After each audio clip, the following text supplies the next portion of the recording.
So what I want to talk about today is, just to raise one question for Singapore academics. So if you're not an academic, looking to have an academic career in a university, you're in the civil society, social media, whatever, you don't have to worry too much about this question. You can do whatever you want with the data that you find, right? But if you are a Singapore academic, the question is, how do you find and use data for the greater good? And I think my panelists have already talked about the difficulty of finding data. But most academics manage to find some kind of data, right? Or else they'll be out of a job pretty soon.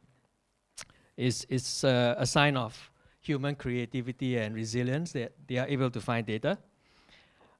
So the question is how to do this, right? Given the challenges that exist. There are two main challenges in my mind. The first is the idea of data and the idea of the access to data that my co-panelists have talked about also. That in a Western liberal democracy, data has a certain kind of role and a certain kind of status, is seen as something that contributes to the well-being of the society, whereas in places like Singapore, data is not something meant to be shared. It could even be dangerous, right? But there is also another, I think, issue in the idea of data, and that is the difference between academic data and public data, right? The purpose for which you find data and you use data. Do you use it for academic work, or do you use it for the greater good, so to speak? And they're quite different, right? The topics often are quite different, because in academic work, you are having a conversation with other academics. Whereas in public advocacy, you are using data to solve like maybe real life problems, real life issues. And your audiences are quite different as well. In academia, of course, your audiences are your peers. Outside of academia, your audiences might be educated Singaporeans, the educated public, and people in your activist sector. So that is the main question I want to ask. And I'm going to talk about the area that I know best, which is Singapore history, and the idea and the experience of trying to work with archives in Singapore history. And archives is the word to use for understanding data. Archives mean different things for different people. I've heard my panelists talk about archives. So historians talk about archives in a very restrictive and limited way. The primary documents, first-hand accounts, those are the archives. And I want to talk about archives in the heritage sector, which I work in presently. I'm a heritage consultant, sort of. I want to first talk about the cons of heritage work, heritage-based research about Singapore heritage, right? And the cons are incredibly short project times. The research time for heritage consultancy work is often very short. Once I've had to finish a project in like 3 months, right? And that encompasses like one topic throughout the whole course of Singapore history from the 19th century to the 20th century. Surprisingly, I was able to find quite a lot of things, but as a historian, I would have failed because I used no archives.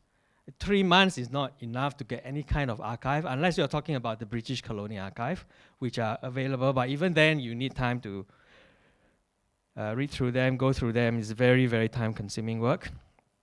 I think the average time for a heritage project would be like 1 year, right? That's the longest. So this compare this with academic projects, right, which are usually multi-year projects, and you can see a big difference. Lack of budgets, heritage work doesn't get a lot of money compared to like science, for example. Even compared to social sciences, I think those get a lot more money. Archives are often seen as a luxury that is not considered important. Like, so for example, if I'm working with an agency on a heritage project, I can throw out the word archive, right? And they don't really understand what I mean. And they will not hold me to task to say, have you looked at this document or not? Have you looked at this agency's records or not? I mean, they are fine as long as I can produce a report at the end of it. that aligns to their objectives. All right, so meaning that the standard of research actually is very low. It is something that needs to improve, right? Access is also not guaranteed, access to the archive. So if you work with an agency, it doesn't mean that the other agency can give you the access to the archive. You can bring a letter to say, okay, I've got the support of this agency. Can I see your archives? The answer is often no, or very restricted access.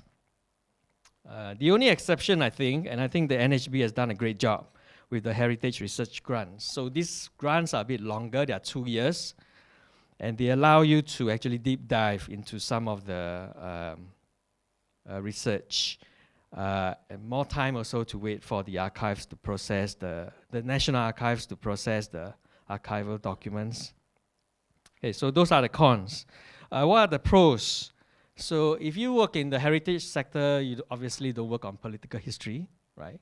You work on socio-economic history, cultural history, economic history, and those you can find other kinds of archives. You are not so dependent on the official, on the state archives, right? Although actually the state archives also cover economic, social, cultural history. So you can look for other kinds of sources like newspapers. One of the sources that I love looking at are the student theses that were done by economic students, social work students, sociology students in the 1950s to the 1970s. You know, these very young, excited,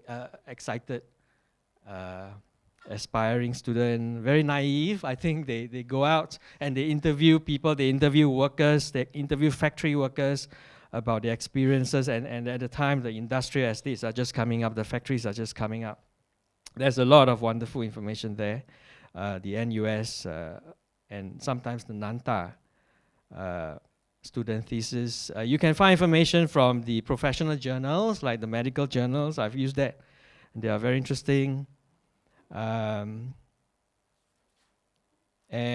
there are lots of committees, right? Singapore is a state that likes to inquire, make a lot of inquiries. So if there's like a big accident in Singapore that kills the workers, there'll be a commission of inquiry into these accidents. So those are wonderful sources as well.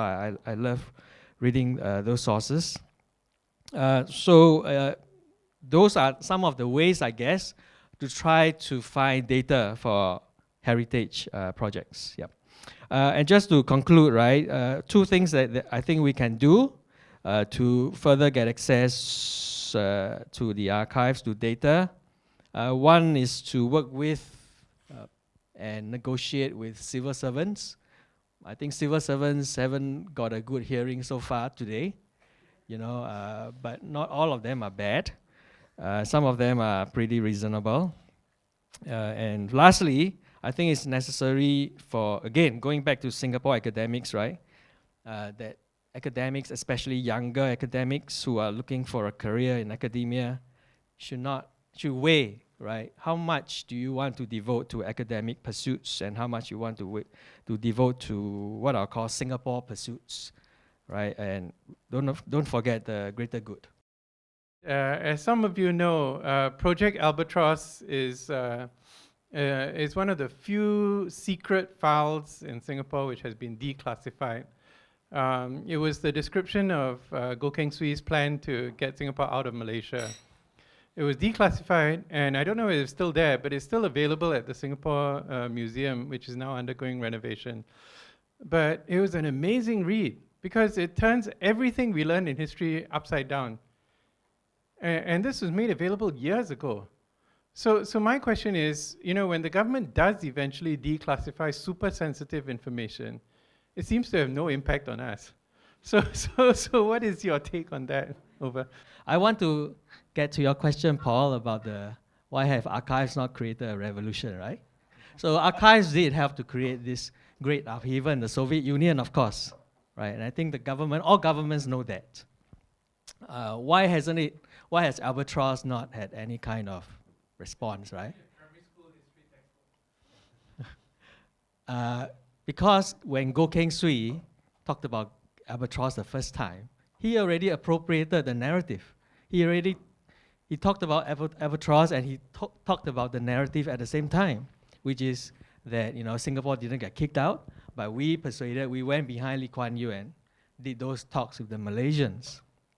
So that's the narrative. That's just a little shift in the narrative. It's not a sea change in the narrative, right? So, and more generally, why hasn't been there a big response, right, among the people in Singapore to this albatross? Is there is no historical literacy in Singapore.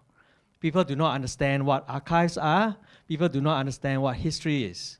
People tend to think that, and this is very clear when you look at the Operation Cold Store documents, right? When all these long pages of correspondence between the officials is given out, people are saying, why is this document saying this and the other document saying that? And that is a lack of understanding of what history is. There's a lack of historical literacy. People tend to think of history as something black and white, and they are not able to reconcile with something that is gray, right? So there is a need to change that before archives can have any real impact